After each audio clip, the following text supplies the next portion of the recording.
book of Numbers gets overlooked, partly because it has a really boring name in English, which is a shame, because in Hebrew the book's name is actually 𝗪𝗪𝗪, which means in the wilderness. Numbers is an epic travelogue of Israel's journey through the desert on their way to the land promised to Abraham. Now, this pilgrimage should only have taken about 2 weeks on foot, but instead it takes them 40 years. Isn't that crazy? Basically half of someone's lifetime. That's a really long camping trip, with lots of interesting stories. But let's remember it's most helpful to start with how the book is designed.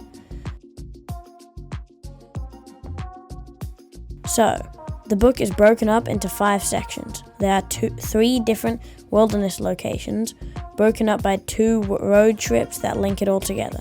The story starts in the wilderness at Mount Sinai, right here on the map. Then, in the second section, they travel towards a region called Paran, and then a whole bunch of things happen there, in the wilderness of Paran. Then, in this 4th section, Israel's road trip to Moab, the book ends with a large section in the wilderness of Moab, right across the Jordan River from the Promised Land. Now, through all these sections, the storyline flows like a gripping, dramatic movie. Everything starts great, then the trip goes horribly wrong. But it ends with a final redemptive moment, a surprising act of Elohim's mercy and compassion on his people. So let's begin with the first act. Israel is at the wilderness at Mount Sinai. We've become really familiar with this mountain, haven't we? If you remember, Israel came here after Egypt. They formed a covenant with Yahuah Elohim here, got the 10 Commandments here, built the tabernacle here. They've been here for a full year now, so they take a census to number the people as they prepare to leave. And then they are given instructions for how to organize themselves in the camp. Elohim's presence in the tabernacle, then the tribe of Levi and the priests around it, then the rest of the tribes around them. This pattern is a visual symbol of how Elohim's powerful set-apartness is at the center of their existence as people. And they are told that when the cloud of Yahuwah's presence moves on, they have to pack up and travel with it. The Ark of the Covenant carried by the Levites is in front, then the tribe of Judah, and so on and so on.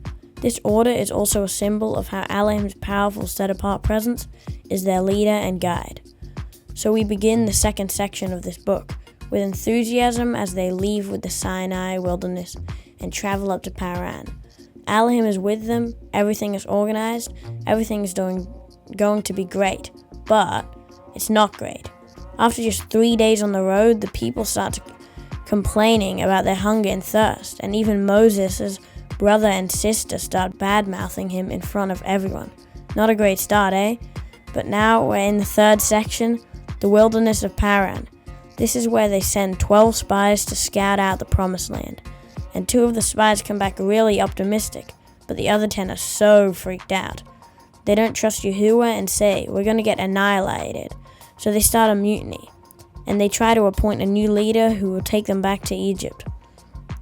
Basically, they are refusing to go into the promised land, and so Elohim honors their choice, and says that this generation of people will wander for 40 years and die in the wilderness, and only their kids will get to enter the promised land. And this story gets explained so many times in the scripture by many different authors, and it's also a reminder that while Elohim remains faithful to his people, he will honor their choices and let them waste their whole lives if they choose to live in rebellion.